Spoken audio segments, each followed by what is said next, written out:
Jamais sans la grâce, une dévotion matinale qui vous connecte à la pensée de Dieu et vous donne la provision du ciel au quotidien.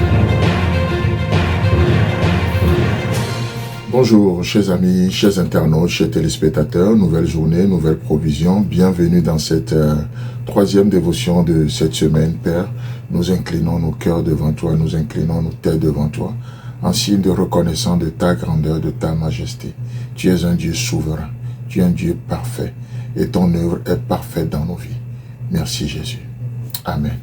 Alors, chers amis, chers internautes, nous reprenons notre passage, Néhémie chapitre 4. Merci vraiment pour vos commentaires aussi, pour vos partages, ceux qui partagent ces émissions aussi sur leur statut WhatsApp, sur leur compte TikTok et sur tous les réseaux sociaux. N'hésitez pas à le faire, c'est une bonne chose d'être une source de bénédiction pour d'autres également, de partager avec des gens ce qui vous bénit. Amen. Si nous partageons nos problèmes, pourquoi ne pas partager nos bénédictions?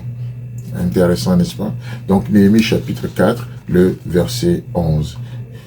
Et nos ennemis disaient, ils ne sauront et ne verront rien jusqu'à ce que nous arrivions au milieu d'eux. Nous les tuerons et nous ferons ainsi cesser l'ouvrage. Le but, c'est toujours l'ouvrage. Le but, c'est que l'œuvre cesse. Que l'œuvre cesse. Vous voyez? Donc, hier, on parlait de la connaissance, combien c'est important de connaître Dieu. Pas juste une connaissance ivresque, mais une connaissance pratique, une connaissance qui nous amène à vivre au quotidien. D'ailleurs, c'est vraiment important que la connaissance, nous puissions vivre de notre connaissance, de ce que nous savons être vrai de Dieu. C'est important. Et là, je crois qu'on avait lu ce verset, mon peuple, Osée 4:6, mon peuple est détruit parce qu'il lui manque la connaissance. Chers amis, chers internautes, et s'il en est ainsi pour le peuple de Dieu, qu'en sera-t-il des païens? Qu'en sera-t-il des gens qui ne connaissent pas Dieu? Qu'en sera-t-il des gens qui pensent que Dieu n'existe même pas? Qu'en sera-t-il des gens qui rejettent Dieu? S'il en est ainsi pour le peuple de Dieu. Réfléchissons, pensons à ces vérités-là. Parce que parfois, parce que nous manquons de la réflexion, on fait des déclarations qui parfois n'ont pas de sens. Nous sommes appelés à penser avec Dieu, à penser avec la parole de Dieu. Amen. Je vous donne un autre passage, toujours dans Osée chapitre 6, le verset 3. Hier, nous avions lu Osée le chapitre 4, verset 6. Aujourd'hui, c'est le chapitre 6, le verset 3. Et là, nous voyons une progression dans les choses. Il est écrit, connaissons, cherchons à connaître l'Éternel. Vous voyez? Donc, le fait déjà juste de connaître le Seigneur, le connaître pour le salut, c'est une chose.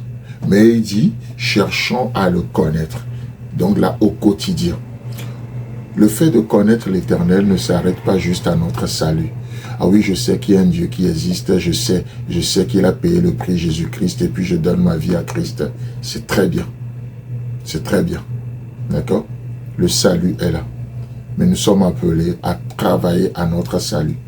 Comme le dirait l'apôtre Paul, nous ne travaillons pas pour notre salut, puisque le salut, nous l'avons déjà gratuitement. C'est un don de Dieu. Le salut n'est pas une récompense, c'est un don de Dieu. Maintenant, une fois que nous l'avons, nous travaillons à ce salut-là. Nous ne travaillons pas pour le salut, mais nous travaillons à ce salut. Nous progressons dans la connaissance que nous sommes appelés à avoir de Dieu. Et c'est pour ça qu'il y a plein de moyens, c'est pour ça que l'Église existe, la communion fraternelle et la vie de prière, la vie du corps, etc. D'accord? Donc, connaissons. Cherchons à connaître l'Éternel. Sa venue est aussi certaine que celle de l'aurore. Il viendra pour nous comme la pluie du printemps qui arrose la terre. Waouh! Quelle certitude, quelle conviction.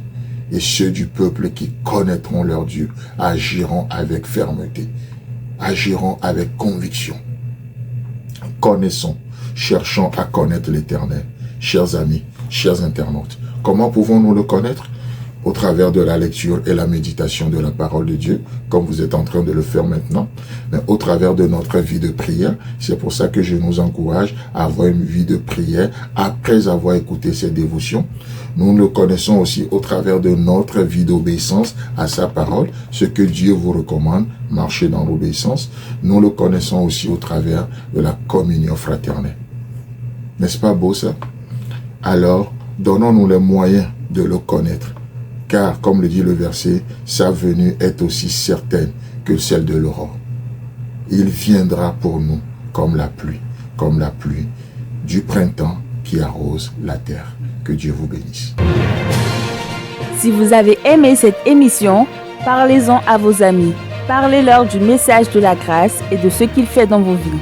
Pour un sujet de prière, une question ou pour devenir partenaire, contactez-nous au 00229 94 75 80 20. Que Dieu vous bénisse et à la prochaine. En attendant, pensez avec Dieu.